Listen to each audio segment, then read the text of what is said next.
I'd like to welcome you to another episode of Mission Matters. My name is Adam Torres, and if you'd like to apply to be a guest on the show, just head on over to missionmatters.com and click on Be Our Guest to apply. All right, so today I have Jeff Panik on the line, and he's Managing Director over at Balance Wealth Partners. Jeff, welcome to the show. Thanks so much for having me today. All right, so we got a lot to talk about today. We're going to talk about organizing your financial life before you retire. So a hot topic. And before we get into that, though, I want to get into your background a little bit. Like, how'd you get started in the business? Where'd that begin for you? Sure. So I've been in the financial services industry for about 26 years. Started at Smith Barney and got out of the Army. Part of the situation was that I had a bunch of student loans, didn't know what I was going to do with my life, and the Army had a program that paid off those loans. And so as I was getting out of the Army, this profession seemed very interesting to me, and it really is a matter of, constant learning, constant change. There's a few professions, but in particular, the financial service profession, I think, really speaks to that.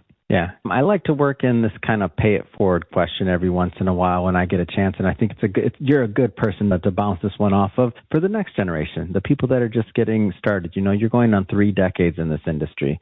What is like the financial services industry in general meant to you as a career and as an opportunity, and how would you suggest others maybe think about if they're going that route, get involved? Yes. So it's very difficult, probably more now than ever, just to try to put out a shingle and start on your own. I think it's really important if you have family, friends, if you know people who may be in the industry already that are successful, usually the best approach is really to find mentors, people that are successful already that can tell you the good, the bad, and often the things that they did wrong and to avoid. So if I had to go back in time, I would say I would pick 2 or 3 mentors and have them work with me over time and really learn from them, because you can learn a lot from other people's hardship and challenges.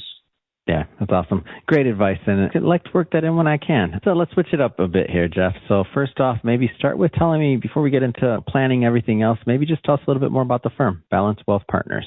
Yes, so it's an independent firm. I've had it for about 8 years now, and really try to get an idea for what the prospect future client hopefully is looking to try to do. And really, I kind of say the initial conversation is almost like a chemistry test, where you want to make sure there's a good feeling that both people will benefit. I think a lot of times in our industry in particular, in a lot of cases, people try to put the round hole square peg analogy, where you try to do something that really isn't going to work for either party, and you end up in a situation where it's really, either hard feelings or it's hard to back out of. So really a matter of making sure, both parties are on the same page, working to a specific goal, whether it's retirement, whether it's the business succession, or even for people that are starting out, working on paying down debt and, move forward. That's awesome. Let's switch it up a bit. Let's get into what you do in planning for retirement. So I know one of the things that you're known for is the importance of creating a financial life inventory plan. Where do you want to start with that one? How do you want to tee that up? Yeah, so, I call it the FLIP, or Financial Life Inventory Plan, and I came out with a book, and that was really one of the main chapters, because what I see often, people really get overwhelmed, and really they start looking and thinking about planning for retirement. But once they start trying to figure out things, there's so many different moving parts. I kind of say retirement is like if you've lived somewhere for 30 years and you decide to move. You have all these things. You don't know what you should keep, what you should get rid of, and how to put all the pieces together. And I use the analogy, it's going into retirement, it's almost like a puzzle. And so I look at it as a responsibility really is to try to help clients really put the puzzle together for them. And I think a lot of times in our industry, in the financial services, in a lot of cases, people will generalize, will give the same advice to every single person that comes in. And what I found, you could have 2 family members that are brothers, as an example, that have completely different backgrounds and different needs. And so really, before you can do anything, you really have to take an inventory, of someone's assets, what their liabilities are, what their income is, and what their expenses are. And really the only way to get that really to the bottom of it is really to go through and pull the data and the documents and help them work through that process. How does this impact how effective their overall plan can be? And I mean specifically like not taking a one-size-fits-all approach.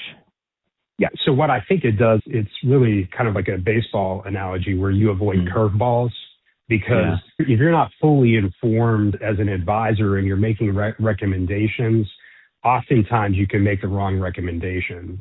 It's important to understand what debt the client has, what their assets are, what their future needs are, even what their family situation is.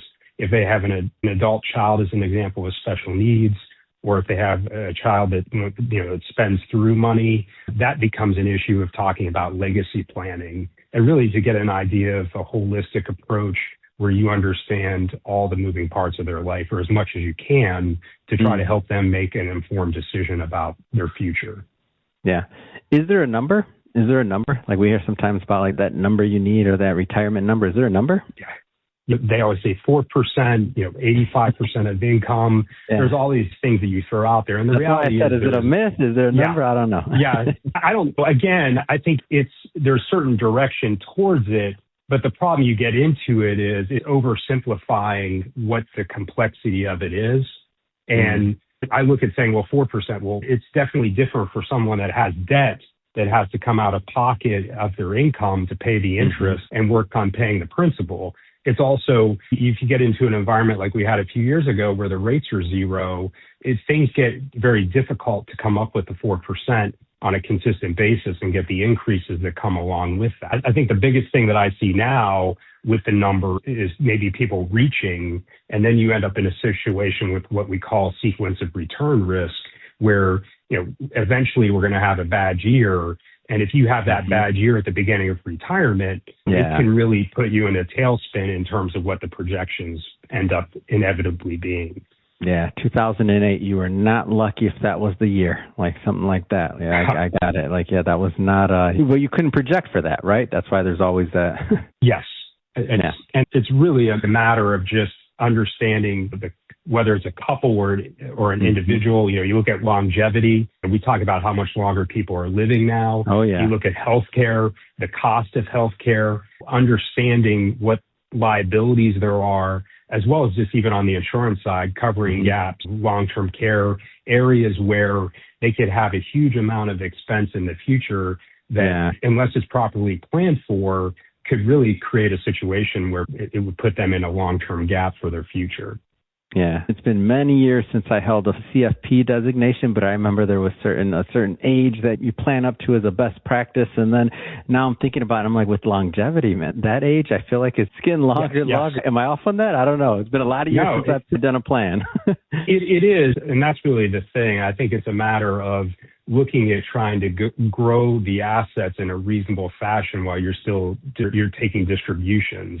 It can be very difficult because no one can predict the future as it relates to returns, as it relates to inflation, and just what someone's health history is going to be moving forward and coverage. So it's definitely, as people continue to live longer, planning for it becomes more and more difficult.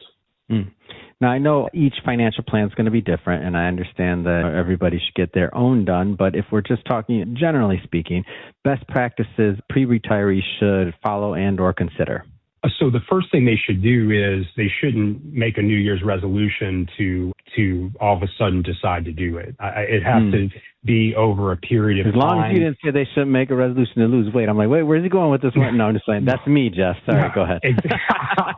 No, I have all kinds of resolutions. I try to work through them, and it seems like invariably it's 6 weeks out and I'm back to doing what I was doing before. But no, I mean, I think, really the challenge is to be, and part of the reason why I put together the financial life inventory plan, it plans out the structure for how someone would work through acquiring the documents and working through from the beginning of the process all the way to the end, where at that point it allows you to develop a plan that is off of fact-based, realistic information, not things that you're guessing from.